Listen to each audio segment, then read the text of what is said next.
ಅದನ್ನು ಪಾಲನೆ ಮಾಡಿಕೊಂಡು ಬರ್ತಾ ಇದ್ದಾರೆ. ದುರ್ದೈವಶಾತ್ ಪ್ರಾಯಶಃ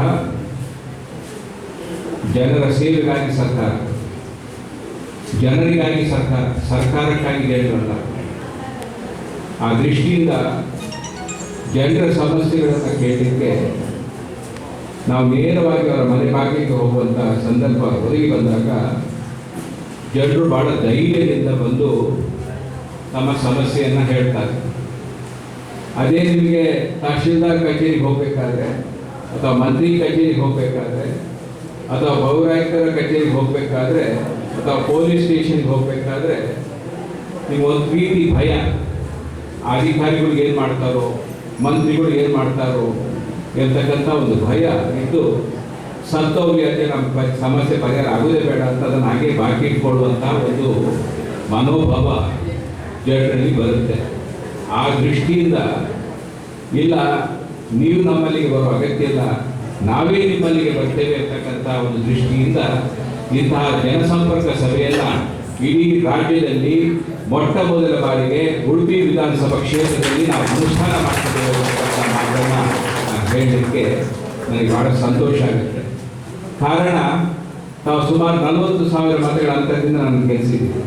ಉಡುಪಿ ವಿಧಾನಸಭಾ ಕ್ಷೇತ್ರದ ಇತಿಹಾಸದಲ್ಲಿ 40,000 ಮತಗಳಲ್ಲಿ ಗೆದ್ದಂಥವರು ಯಾರೂ ಇಲ್ಲ. ಅಂತಹ ದೊಡ್ಡ ಒಂದು ಬಹುಮತದಲ್ಲಿ ತಾವು ನನ್ನನ್ನು ಗೆಲ್ಲಿಸಿದ ಮೇಲೆ ನಿಮ್ಮ ಋಣ ನನ್ನ ಮೇಲಿದೆ. ಆ ಋಣವನ್ನು ಸೇವೆ ಮಾಡುವುದರ ಮೂಲಕ ತೀರಿಸಬೇಕು ಅಂತಕ್ಕಂಥ ಸಂಕಲ್ಪವನ್ನು ಮಾಡಿಕೊಂಡು ಕಳೆದ 4 ವರ್ಷಗಳಿಂದ ಲಂಚರಹಿತವಾಗಿ, ಭ್ರಷ್ಟಾಚಾರ ರಹಿತವಾಗಿ ಜನಪರವಾದಂತಹ ಸೇವೆಗಳನ್ನು ಮಾಡ್ತಾ ಬಂದಿದ್ದೆ. ನನ್ನ ಸ್ವಂತ ವ್ಯವಹಾರ, ನನ್ನ ಸ್ವಂತ ಕೆಲಸಗಳನ್ನು ಕೂಡ ಬದಿಗಿಟ್ಟು 24 ಗಂಟೆ ಪ್ರತಿ ದಿವಸವೂ ಜನರ ಪರವಾಗಿ ಯೋಚನೆ ಮಾಡ್ತಕ್ಕಂಥ ರೀತಿಯಲ್ಲಿ ಸೇವೆ ಮಾಡಿಕೊಂಡು ಬರಲಿಕ್ಕೆ ಅದು ನಿಮ್ಮ ಆಶೀರ್ವಾದ ಮತ್ತು ನಿಮ್ಮ ಬೆಂಬಲವೇ ನನಗೆ ಶ್ರೀರಕ್ಷೆ ಅಂತ ನಾನು ಈ ಸಂದರ್ಭದಲ್ಲಿ ಹೇಳಬರುತ್ತೇನೆ. ಇವತ್ತು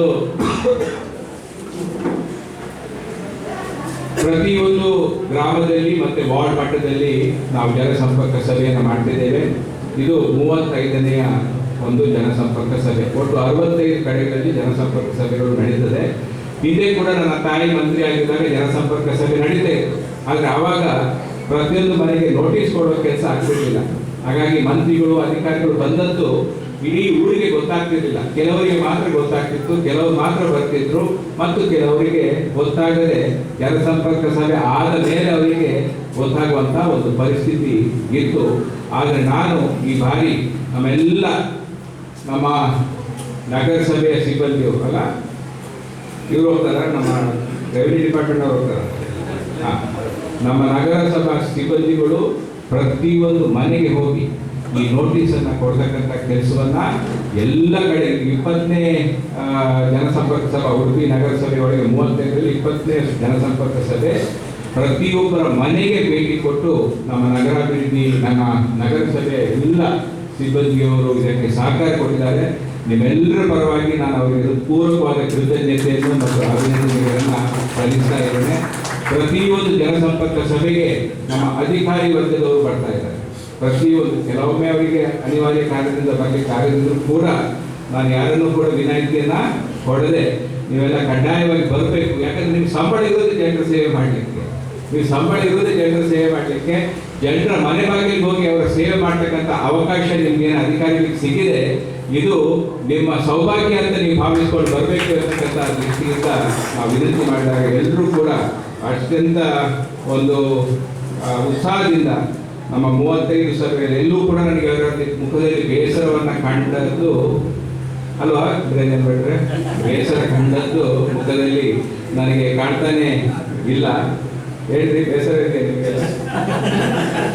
ಇವತ್ತು ಬಹಳ ಉತ್ಸಾಹದಿಂದ ನಮ್ಮ ಅಧಿಕಾರಿ ಬಂಧುಗಳು, ನಗರಸಭೆಯವರಿರ್ಬೋದು, ಬೇರೆ ಬೇರೆ ಇಲಾಖೆ ಅಧಿಕಾರಿ ಬಂಧುಗಳು ಕೂಡ ನಮ್ಮ ಜೊತೆಗೆ ಸೇರಿಕೊಂಡು ಜನಸೇವೆಯನ್ನ, ಉಡುಪಿ ವಿಧಾನಸಭಾ ಕ್ಷೇತ್ರ ಜನಸೇವೆಗೆ ಒಂದು ಮಾದರಿ ಕ್ಷೇತ್ರ ಇರ್ತಕ್ಕಂಥ ರೀತಿಯಲ್ಲಿ ನಾವು ಇದನ್ನು ಒಂದು ಕ್ಷೇತ್ರವನ್ನು ಬೆಳೆಸಬೇಕು ಅಂತಕ್ಕಂಥ ದೃಷ್ಟಿಯಿಂದ ಎಲ್ಲ ನಮ್ಮ ಅಧಿಕಾರಿ ಬಂಧುಗಳು, ಯಾಕಂದರೆ ನಾನು ವಿಧಾನಸಭೆಯಲ್ಲಿ ಪ್ರಥಮ ಬಾರಿಗೆ ಗೆದ್ದಂತಹ ಸಂದರ್ಭದಲ್ಲಿ ನನಗೆ ರಾಜ್ಯಪಾಲರ ಭಾಷಣಕ್ಕೆ ವಂದನೆ ಅರ್ಪಣೆ ಮಾಡಲಿಕ್ಕೆ, ನನಗೆ ಸೆಕೆಂಡ್ ಮಾಡಲಿಕ್ಕೆ ನನಗೆ ಅವಕಾಶ ಕೊಟ್ಟಿದ್ದು ಆಗಿನ ಸ್ಪೀಕರ್ ಕಾಗರ್ ತಿಮ್ಮಪ್ಪನವರು ನನಗೆ ಮಾತಾಡಲಿಕ್ಕೆ, ನಾನು MLA ಆಗಿ ಪ್ರಥಮ ಬಾರಿ ಗೆದ್ದಂಥ ಸಂದರ್ಭದಲ್ಲಿ ಪ್ರಥಮ ಅಧಿವೇಶನದಲ್ಲಿ ಪ್ರಥಮ ದಿವಸ ರಾಜ್ಯಪಾಲರ ಭಾಷಣ ಮುಗಿದ ತಕ್ಷಣ ನನಗೆ ಮಾತಾಡಲಿಕ್ಕೆ ಸ್ಪೀಕರ್ ಅವರು ಅವಕಾಶ ಕೊಟ್ಟಿದ್ರು.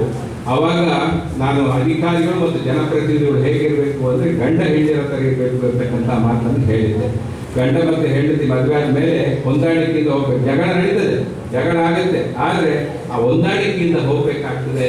ಹೆಂಡತಿ ಬಗ್ಗೆ ಎಷ್ಟು ಮನಸ್ಸಿದ್ರೂ ಕೂಡ ಗಂಡ ಅವರನ್ನು ಜೊತೆಯಾಗಿ ಕರ್ಕೊಂಡು ಹೋಗ್ಬೇಕು.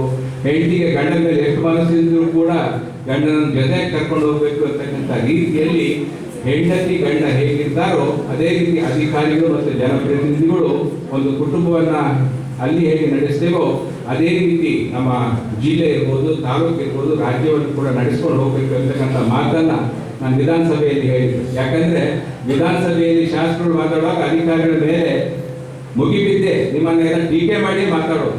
ಪ್ರಥಮ ಬಾರಿಗೆ ಗಂಡ ಹೆಂಡತಿಯ ಸ್ಥಾನಕ್ಕೆ ನಿಲ್ಲಿಸಿದ್ದು ಅಧಿಕಾರಿಗಳಲ್ಲಿ ಯಾರಾದರೂ ವಿಧಾನಸಭೆಯ ಒಂದು ಇತಿಹಾಸದಲ್ಲಿ ಇದ್ದರೆ ಅದು ನಾನು ಮಾತ್ರ ಇರ್ತಕ್ಕಂಥದ್ದನ್ನು ಕೂಡ ಅಧಿಕಾರಿ ಬಂಧುಗಳು ಅತ್ಯಂತ ಪ್ರಾಮಾಣಿಕವಾಗಿ ಕೆಲಸ ಮಾಡಬೇಕು. ಯಾಕಂದರೆ ಉಡುಪಿ ವಿಧಾನಸಭಾ ಕ್ಷೇತ್ರಕ್ಕೆ ಯಾವುದಾದ್ರೂ ಅಧಿಕಾರಿಗಳು ಬರುವಾಗ ಅವರ 10 ಪೈಸೆ ಲಂಚ ಕೇಳದೆ ನಾವು ಇಲ್ಲಿಗೆ ನಿಮ್ಮನ್ನು ಪೋಸ್ಟಿಂಗನ್ನು ಮಾಡ್ತೀವಿ. ನಿಮ್ಗೆ ಆಯಕಟ್ಟ ಜಾಗಕ್ಕೆ ದುಡ್ಡೇ ಕೇಳದೆ, ದುಡ್ಡು ಖರ್ಚು ಮಾಡದೆ ನಿಮಗೆ ಪೋಸ್ಟಿಂಗ್ ಮಾಡ್ತೀವಿ. ಹಾಗಾಗಿ ನೀವು ಇಲ್ಲಿ ಬಂದ ಮೇಲೆ ಯಾರು ಕೂಡ ದುಡ್ಡು ಮಾಡದೆ ಸೇವೆ ಮಾಡ್ತಕ್ಕಂಥ ಒಂದು ಮನೋಭಾವ ಕೂಡ ಬೆಳೆಸ್ಕೊಳ್ಬೇಕು ಅಂತಕ್ಕಂಥ ಮನವಿಯನ್ನು ಕೂಡ ಈ ಸಂದರ್ಭದಲ್ಲಿ ಮಾಡುತ್ತಾ, ಇವತ್ತು ನಿಮಗೆ ಕಳೆದ 4 ವರ್ಷಗಳಲ್ಲಿ ಏನೆಲ್ಲ ಕೆಲಸಗಳು ಉಡುಪಿ ವಿಧಾನಸಭಾ ಕ್ಷೇತ್ರಕ್ಕಾಗಿದೆ ಎಂಬುದರ ಬಗ್ಗೆ ಸಂಪೂರ್ಣವಾದ ಮಾಹಿತಿಯನ್ನು, ಈ ಕ್ಷೇತ್ರದ ಮಾಹಿತಿಯನ್ನು ಕೊಟ್ಟಿದ್ದೀವಿ. ಕಸ್ತೂರ್ಬಾ ನಗರ ವಾರ್ಡಿಗೆ ಏನೆಲ್ಲ ಕೆಲಸಗಳಾಗಿದೆ ಅಂತ ಅದರ ಮಾಹಿತಿಯನ್ನು ಕೂಡ ಕೊಟ್ಟಿದ್ದೀವಿ. ಆದರೆ ಎಲ್ಲ ಕೆಲಸ ಮಾಡಿದ್ದೇವೆ ಅಂತ ನಾವು ಹೇಳಲಿಕ್ಕೆ ಹೋಗೋದಿಲ್ಲ. ಇನ್ನೂ ಕೂಡ ಬಹಳಷ್ಟು ಕೆಲಸಗಳು ಮಾಡಲಿಕ್ಕೆ ಬಾಕಿ ಇದೆ. ಇವತ್ತು ವಿಶೇಷವಾಗಿ ಮುಖ್ಯಮಂತ್ರಿಗಳು ಉಡುಪಿ ನಗರಸಭೆಗೆ ಬಹಳ ದೊಡ್ಡ ಕೊಡುಗೆಗಳನ್ನು ನೀಡಿದ್ದಾರೆ. ಸುಮಾರು 320 ಕೋಟಿ ರೂಪಾಯಿಯ ಫುಡ್ಸೆಂಪ್ ಯೋಜನೆಯಲ್ಲಿ ಒಳಚರಂಡಿ ವ್ಯವಸ್ಥೆ ಮತ್ತು ಕುಡಿಯುವ ನೀರಿನ ವ್ಯವಸ್ಥೆಗೆ 320 ಕೋಟಿ ರೂಪಾಯಿ ಕೊಟ್ಟಿದ್ದಾರೆ. ಅಲ್ಲದೆ 370 ಕೋಟಿ ಐತಂತೆ, 50 ಕೋಟಿ ಜಾಸ್ತಿ ಐತಂತೆ. ಈಗ 1769 ಕೋಟಿ 50 ಕೋಟಿ ಸೇರಿಸ್ಬೇಕಲ್ಲ, ಅದಕ್ಕೆ 1800 ಕೋಟಿ ದಾಟಿ ಆಯಿತು. ಸೊ ಹಾಗಾಗಿ ಅದಕ್ಕೊಂದು 50 ಕೋಟಿ ಹೆಚ್ಚು ಕೊಟ್ಟಿದ್ದಾರೆ. ಅದೇ ರೀತಿಯಲ್ಲಿ ನಗರೋತ್ಥಾನದಲ್ಲಿ ನಮ್ಮ ಅಭಿವೃದ್ಧಿ ಕೆಲಸಗಳಿಗೆ 35 ಕೋಟಿ ರೂಪಾಯಿ ಕೊಟ್ಟಿದ್ದಾರೆ. ವಿಶೇಷ ಅನುದಾನ ಅಂತ ಈ ವರ್ಷವೇ ಪರ್ಯೋತ್ಸವಕ್ಕೆ 3 ಕೋಟಿ, TSP SCPಯಲ್ಲಿ 5 ಕೋಟಿ, ಮತ್ತೆ ಮೊನ್ನೆ ವಿಶೇಷ ಅನುದಾನ ಅಂತ SFCಯಲ್ಲಿ 10 ಕೋಟಿ ರೂಪಾಯಿನ, ಸುಮಾರು 18 ಕೋಟಿ ರೂಪಾಯಿನ ಒಂದು ವರ್ಷದಲ್ಲೇ ನಮ್ಮ ಮುಖ್ಯಮಂತ್ರಿಗಳು ವಿಶೇಷವಾಗಿ ಉಡುಪಿ ನಗರಸಭೆಗೆ, ಯಾವುದೇ ನಗರಸಭೆಗೆ ನೀಡದೆ ಉಡುಪಿ ನಗರಸಭೆಗೆ ನೀಡಿದ್ದಾರೆ ಅಂತಕ್ಕಂಥದ್ದು ಕೂಡ ಅತ್ಯಂತ ಒಂದು ಹೆಮ್ಮೆಯಿಂದ ಹೇಳಬೇಕಾಗ್ತದೆ. ಇದೆಲ್ಲವೂ ನಿಮ್ಮ ಆಶೀರ್ವಾದದ ಫಲದಿಂದ ನಾನು ಹೋಗಿ ಯಾವುದೇ ಮಂತ್ರಿ ಹತ್ರ ಆಗಲಿ, ಯಾವುದೇ ಮುಖ್ಯಮಂತ್ರಿ ಹತ್ರ ಆಗಲಿ, ಅಧಿಕಾರಿಗಳ ಹತ್ರ ಆಗಲಿ ಏನಾದರೂ ಕೇಳಿದರೆ ಯಾರು ಕೂಡ ನನಗೆ ಇಲ್ಲ ಅಂತ ಹೇಳದೆ ನಿಮಗೆ ಉಡುಪಿಯ ಜನರಿಗೆ ನಾವು ಯಾವಾಗಲೂ ಸಹಾಯ ಮಾಡ್ತೀವಿ ಅಂತಕ್ಕಂಥ ರೀತಿಯ ಮನೋಭಾವವನ್ನು ನಮ್ಮ ಮೇಲಧಿಕಾರಿಗಳು ಮತ್ತು ನಮ್ಮ ಬೇರೆ ಮಂತ್ರಿ ಸಹೋದ್ಯೋಗಿಗಳು, ಮುಖ್ಯಮಂತ್ರಿಗಳು ನಮ್ಮ ಉಡುಪಿ ವಿಧಾನಸಭಾ ಕ್ಷೇತ್ರದ ಬಗ್ಗೆ ವಿಶೇಷ ಕಾಳಜಿ ವಹಿಸಿರೋದ್ರಿಂದಲೇ ಇವತ್ತು ಕೋಟ್ಯಾಂತರ ರೂಪಾಯಿ ಅನುದಾನ ನಮಗೆ ಬಂದಿದೆ. ಇವತ್ತು ನಾನು ಬಂದ ಉದ್ದೇಶ ಏನು ಅಂದರೆ